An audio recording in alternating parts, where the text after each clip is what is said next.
हाय fox, welcome back. इस video में हम डिस्कस करने वाले हैं constructor in Java. Constructed word comes from construct word और कंस्ट्रक्ट वर्ड का मतलब है बिल्ड करना, किसी चीज को बना देना। अब हम जावा के अंदर जब कंस्ट्रक्टर की बात करते हैं तो वहां पे हम बात कर रहे हैं ऑब्जेक्ट क्रिएशन की। ओके, जावा के अंदर कंस्ट्रक्टर एक ऐसा स्पेशल मेथड है जिसकी हेल्प से आप ऑब्जेक्ट को इनिशियलाइज कर पाओ।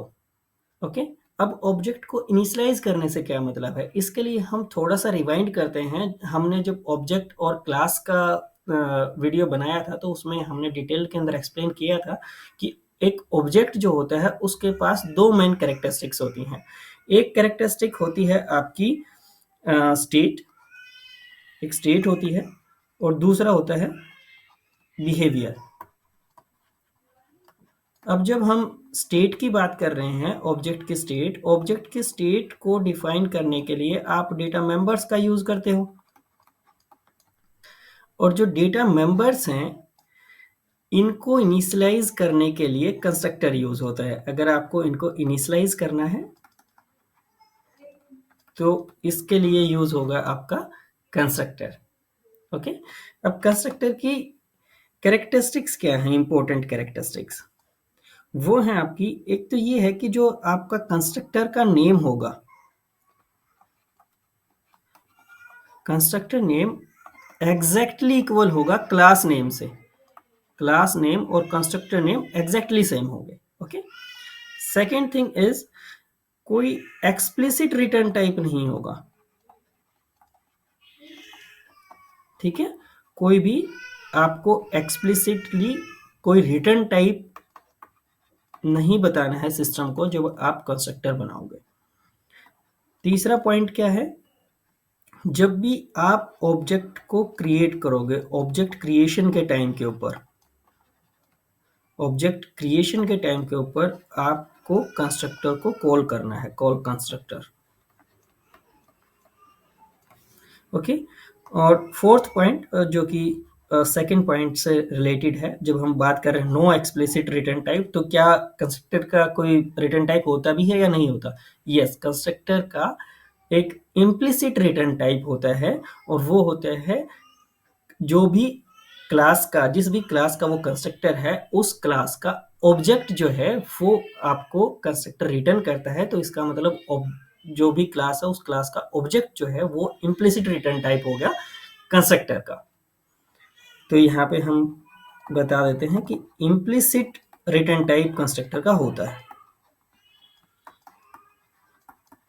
ओके, मूव करते हैं टाइप्स ऑफ कंस्ट्रक्टर के ऊपर। कंस्ट्रक्टर के कितने टाइप्स अवेलेबल हैं जावा के अंदर? जावा के अंदर मेनली दो टाइप जो है अवेलेबल हैं कंस्ट्रक्टर के। एक तो है आपका no argument constructor, no argument constructor,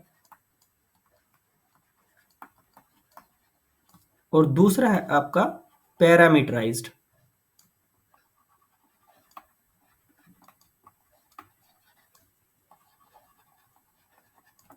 parameterised constructor. अब नो आर्ग्यूमेंट कंस्ट्रक्टर को अगर हम डिफाइन करें तो नो आर्ग्यूमेंट का मतलब है कि कोई भी पैरामीटर, नो पैरम या विदाउट पैरम,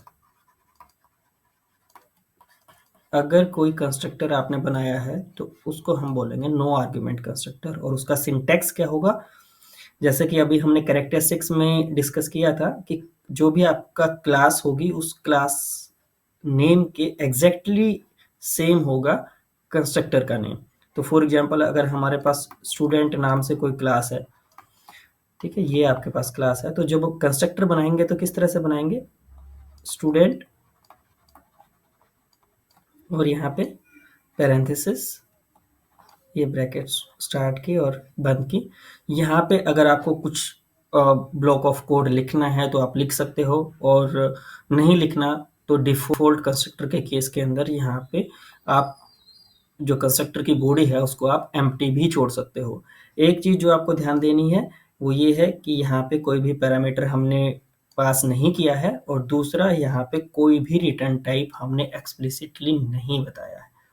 ओके, ये केस हो गया नो आर्गुमेंट या फिर डिफ़ॉल्ट कंस्ट्रक्टर का, इसको हम डिफ़ॉल्ट कंस्ट्रक्टर भी बोलते हैं, नो आर्गुमेंट को डिफ़ॉल्ट कंस्ट्रक्टर। अब डिफ़ॉल्ट कंस्ट्रक्टर इसको बोलते क्यों हैं, ये भी डिस्कस कर लेते हैं। डिफ़ॉल्ट कंस्ट्रक्टर इसलिए बोलते हैं क्योंकि ये जो ऑब्जेक्ट की स्टेट को जब हम इनिशियलाइज़ करेंगे डिफ़ॉल्ट कंस्ट्रक्टर की हेल्प से, तो उस टाइम पे जैसे हमने बताया कि जो स्टेट है आपकी, स्टेट किससे आपकी डिफ़ाइन होती है, डेटा मेंबर से। और जब डेटा मेंबर्स को आप डिफाइन करते हो तो आप यूज करते हो डेटा टाइप। तो जो भी उस डेटा मेंबर के कोरिस्पोंडिंग जो भी डेटा टाइप है, उस डेटा टाइप की जो भी डिफॉल्ट वैल्यू है, वो डिफॉल्ट वैल्यू जो है असाइन हो जाएगी उस डेटा मेंबर को। इसका मतलब वो प्रॉपर्टी जो है डिफॉल्ट वैल्यू के साथ में इनिशियलाइज हो जाएगी, and that's why it is also known as default constructor. अगर हम स्टूडेंट क्लास की बात कर रहे हैं तो एग्जाम्पल के लिए हम दो प्रॉपर्टीज बना लेते हैं इसके अंदर। फॉर एग्जाम्पल स्ट्रिंग, और यहाँ पे हमने नेम दे दिया, और यहाँ पे हमने इंट टाइप का एक और वेरिएबल लिया जहाँ पे हमने एज ले लिया। तो अब जब नेम की बात कर रहे हैं तो नेम प्रॉपर्टी का डेटा टाइप क्या है, स्ट्रिंग। स्ट्रिंग की डिफॉल्ट वैल्यू क्या होती है, नल। तो इसका मतलब नल के साथ ये इनिशियलाइज हो जाएगा। इज प्रॉपर्टी जो है उसका डेटा टाइप क्या है, इंट। इंट की डिफॉल्ट वैल्यू क्या है, 0। तो जब आप कोई ऑब्जेक्ट डिफॉल्ट कंस्ट्रक्टर या नो आर्गुमेंट कंस्ट्रक्टर के साथ बनाओगे तो उसके जो भी डेटा मेंबर्स होंगे वो based on the data type उनकी डिफॉल्ट वैल्यू के साथ इनिशियलाइज हो जाएंगे। ओके। एक और इम्पोर्टेंट पॉइंट जो आपको याद रखना है कि अगर आप किसी क्लास के अंदर कोई भी कंस्ट्रक्टर नहीं बनाते हो, एक्सप्लिसिटली आपने कोई कंस्ट्रक्टर नहीं बनाया, तो उस केस में जावा सी, जावा कंपाइलर, जब ये कोड कंपाइल होगा तो कंपाइल करते टाइम जब ये कोड आपका बाइट कोड में कन्वर्ट हो रहा होगा तो उस टाइम के ऊपर जावा कंपाइलर एक डिफॉल्ट या no argument constructor automatically add कर देगा आपके कोड के अंदर। ये एक और इम्पोर्टेंट पॉइंट है जो आपको याद रखना है। और इस इम्पोर्टेंट पॉइंट के अंदर भी आपको फोकस करना है कि जब कोई कंस्ट्रक्टर अवेलेबल ना हो तब ये कंस्ट्रक्टर जो आपका डिफॉल्ट कंस्ट्रक्टर है ये जावा कंपाइलर ऐड करेगा। ठीक है।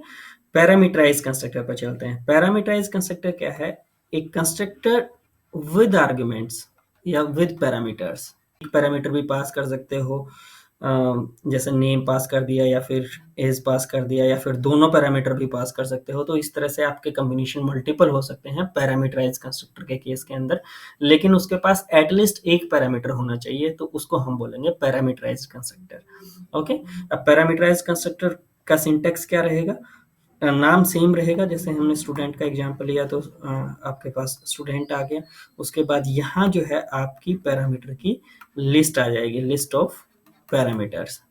ठीक है। और यहाँ आपका जो भी कंस्ट्रक्टर की बॉडी है वो कंस्ट्रक्टर की बॉडी आप यहाँ पे डिफाइन कर दोगे। ओके। अब एक और इम्पोर्टेंट पॉइंट जो हमने डिफॉल्ट कंस्ट्रक्टर के केस के अंदर डिस्कस किया था कि अगर कोई कंस्ट्रक्टर अवेलेबल नहीं है तो डिफॉल्ट कंस्ट्रक्टर जो है जावा कंपाइलर ऐड कर देता था। लेकिन अगर पैरामीटराइज कंस्ट्रक्टर हो, एक ही कंस्ट्रक्टर आपने अपने क्लास के अंदर एक्सप्लिसिटली डिफाइन किया और वो कंस्ट्रक्टर है आपका पैरामीटराइज कंस्ट्रक्टर, तो तब भी क्या जावा कंपाइलर नो आर्गुमेंट या डिफॉल्ट कंस्ट्रक्टर आपकी क्लास के अंदर ऐड करेगा? Answer is no. Default constructor सिर्फ तभी ऐड होगा जब कोई भी कंस्ट्रक्टर अवेलेबल ना हो। अगर पैरामीटराइज कंस्ट्रक्टर अवेलेबल है तो default constructor Java compiler add नहीं करेगा। Now let us discuss constructor in Java with the help of an example. एक क्लास क्रिएट करते हैं स्टूडेंट नाम से, और उसके बाद different different use cases constructor से रिलेटेड हम एग्जीक्यूट करते हैं। क्लास स्टूडेंट, इसके अंदर हम क्या कर रहे हैं, दो डेटा मेंबर्स ले रहे हैं, इंट इज, और उसके बाद हम ले रहे हैं यहाँ पे स्ट्रिंग नेम। ठीक है। अब क्या करते हैं, एंट्री पॉइंट लिया, पब्लिक स्टैटिक वॉइड मेन,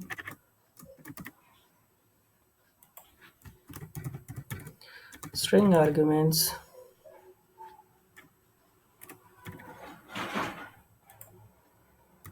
ठीक है। अब यहाँ पे एक स्टूडेंट क्लास का ऑब्जेक्ट बनाया, ठीक है। स्टूडेंट क्लास से ऑब्जेक्ट बनाते हैं ओबी से, या फिर आप स्टूडेंट नाम ही दे दो, स्टूडेंट 1 के नाम से हमने नाम दे दिया वेरिएबल का, और उसके बाद इनिशियलाइज कराया न्यू स्टूडेंट। जब हमने न्यू स्टूडेंट लिखा यहाँ पे, तो ये जो स्टूडेंट है आपका विद पैरेंथेसिस किसको रिप्रेजेंट कर रहा है? कंस्ट्रक्टर को। अब ये कंस्ट्रक्टर जो है इसके अंदर कोई पैरामीटर नहीं है। अगर पैरामीटर नहीं है तो ये कंस्ट्रक्टर हो गया हमारा नो पैरामीटराइज्ड या डिफॉल्ट कंस्ट्रक्टर। अब एक और जो इम्पोर्टेंट चीज है, अभी तक हमने कोई एक्सप्लिसिटली कंस्ट्रक्टर जो है वो यहाँ पे डिफाइन नहीं किया है, ठीक है। तो इसका मतलब जब ये कोड कंपाइल होगा तो ऑटोमेटिकली जावा कंपाइलर यहाँ पे स्टूडेंट नाम से एक कंस्ट्रक्टर ऐड करेगा, और उसके बाद जो है वो कंस्ट्रक्टर एग्जीक्यूट होगा जब ये स्टेटमेंट एग्जीक्यूट होगी, और आपकी जो डेटा मेंबर्स हैं इस स्टूडेंट क्लास के, ये based on the data type जो भी उनकी डिफॉल्ट वैल्यू है उसके साथ इनिशियलाइज हो जाएंगे। तो नेम इनिशियलाइज हो जाएगा नल के साथ में because of string data type, और एज जो है वो इनिशियलाइज हो जाएगा 0 के साथ में because of int data type. तो अब क्या करते हैं कि ये प्रिंट करा के देख लेते हैं एज और नेम की वैल्यू स्टूडेंट 1 के लिए। तो यहाँ पे हम लिखते हैं system dot out dot println, और यहाँ पे हम प्रिंट कराते हैं स्टूडेंट 1 डॉट नेम, और उसके बाद स्टूडेंट 1 डॉट एस, ठीक है। सेव करते हैं प्रोग्राम को, स्टूडेंट डॉट जावा के नाम से, और फिर यहाँ पे हम प्रोग्राम को एग्जीक्यूट करते हैं।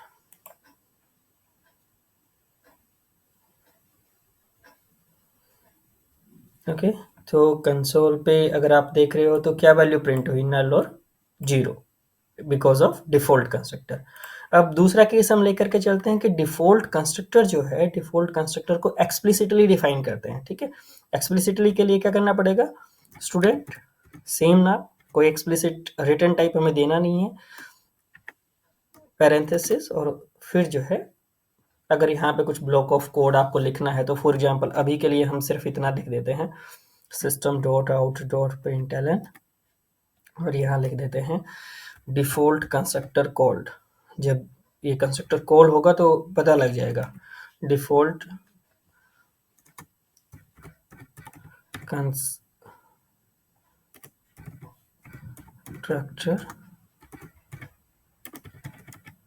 कॉल्ड, ठीक है। सेव करते हैं और उसके बाद सेम एग्जीक्यूशन करते हैं प्रोग्राम का, जहाँ पे हमने एक ऑब्जेक्ट बनाया है और उसकी इनिशियल वैल्यूज को प्रिंट कराया है, ठीक है। एग्जीक्यूट किया।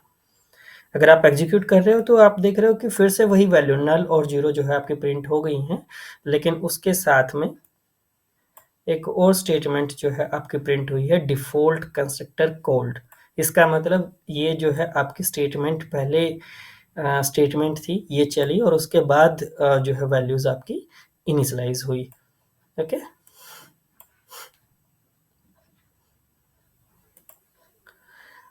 इसका मतलब ये जो कंस्ट्रक्टर आपने लिखा है ये जो है आपके प्रोग्राम एग्जीक्यूशन के अंदर कॉल हुआ ऑब्जेक्ट क्रिएशन के टाइम के ऊपर, ठीक है।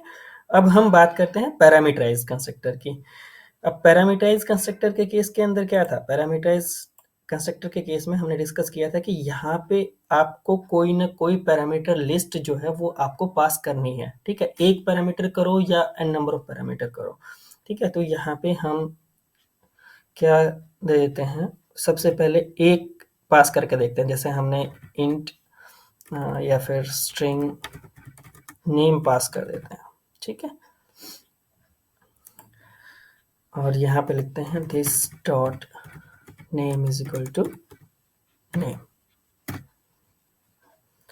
और यहाँ डिफॉल्ट कंस्ट्रक्टर को हम बना देते हैं पैरामीटराइज्ड, पैरामीटराइज कंस्ट्रक्टर कॉल्ड। ठीक है? तो अब क्या करना है कि आपके पास एक पैरामीटराइज़ कंस्ट्रक्टर है और यहाँ नीचे जो स्टेटमेंट लिखी हुई है, वो लिखी हुई है डिफ़ॉल्ट कंस्ट्रक्टर के साथ में यहाँ पे। और हमने डिस्कस किया था कि अगर आपके पास पैरामीटराइज्ड कंस्ट्रक्टर है जो आपने एक्सप्लिसिटली डिफाइन कर दिया है अपनी क्लास के अंदर, तो उसके बाद जो है डिफ़ॉल्ट कंस्ट्रक्टर ऐड नहीं होगा। Java compiler default constructor add नहीं करेगा। तो ये यूज़ केस पहले चला के देख लेते हैं। तो अब इस रूल के हिसाब से हमारा प्रोग्राम जो है वो चलेगा नहीं और कुछ न कुछ एरर आएगी। ठीक है, हम सेव किया और एग्जीक्यूट किया। ओके, तो अगर आप अब कंसोल पे देख रहे हो तो आपको कोई एरर जो है वो प्रिंट हो गया है आपका। और एरर के अंदर जो स्टेटमेंट है वो आप देख रहे हो, कंस्ट्रक्टर स्टूडेंट इज अनडिफाइंड। इसका मतलब उसको डिफॉल्ट कंस्ट्रक्टर जो है वो नहीं मिला। ओके, तो आपको ये ध्यान रखना है कि अगर आप पैरामीटराइज कंस्ट्रक्टर बनाया है तो फिर आप पैरामीटर के साथ में ही कंस्ट्रक्टर को कॉल करो। और अभी आपके पास जो कंस्ट्रक्टर है उसके अंदर सिर्फ एक पैरामीटर है, तो यहाँ पे हम क्या पास कर देते हैं, यहाँ पे हम नाम पास कर देते हैं स्टूडेंट का। अभी मैंने जय पास किया, तो अब हम सेव करते हैं। तो अब आपका आउटपुट क्या आना चाहिए, एरर नहीं आएगा क्योंकि उसको कंस्ट्रक्टर मिल जाएगा पैरामीटराइज कंस्ट्रक्टर। और जो वैल्यू इनिशियलाइज होगी वो किसकी होगी, नेम प्रॉपर्टी की। तो नेम प्रॉपर्टी के अंदर तो जय आ जाएगा और जो आपकी एज प्रॉपर्टी है उसके अंदर फिर से डिफॉल्ट वैल्यू ही आएगी क्योंकि हमने एज जो डेटा मेंबर है उसकी वैल्यू को इनिशियलाइज नहीं किया। ठीक है, हम प्रोग्राम को एग्जीक्यूट करते हैं और अगर आप देख रहे हो तो पैरामीटराइज कंस्ट्रक्टर कॉल हुआ और उसके बाद जो है यहाँ पे जे और 0 प्रिंट हो गए। और इसी तरह से अगर आपको नेम की वैल्यू भी पास करनी है तो यहाँ पे हमें क्या करना पड़ेगा, इंट सॉरी एज की वैल्यू, तो इंट एज लिया हमने एक वेरिएबल, उसके साथ में हमने जो भी लोकल वेरिएबल की वैल्यू थी वो इंस्टेंस वेरिएबल के अंदर असाइन करा दी और यहाँ पे एक और पैरामीटर पास कर दिया, फॉर एग्जांपल 35। ओके, सेव किया। तो अब जो है आपको जे और 35 प्रिंट हो गए। तो यहाँ पे अगर आप देख रहे हो तो वैल्यू जो आपके पास प्रिंट हुई है वो हुई जे और 35। ओके, अब एक और चीज़ हम डिस्कस कर लेते हैं। हमने कहा था कि कोई एक्सप्लिसिट रिटर्न टाइप नहीं हो सकता इसका। तो यहाँ पे अगर हम कोई वैल्यू यहाँ पे रिटर्न कराना चाहें तो फॉर एग्जांपल मैं यहाँ पे एक सिंपल रिटर्न स्टेटमेंट लिख देता हूँ, रिटर्न ट्रू। और उसके बाद क्या करते हैं, यहाँ पे एक बूलियन टाइप का रिटर्न टाइप दे दिया, बूलियन। ठीक है, अब क्या होगा,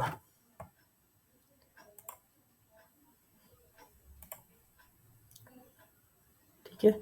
तो यहाँ पे अगर आप देख रहे हो तो the constructor student string int is undefined. That's it for this video, thanks for watching.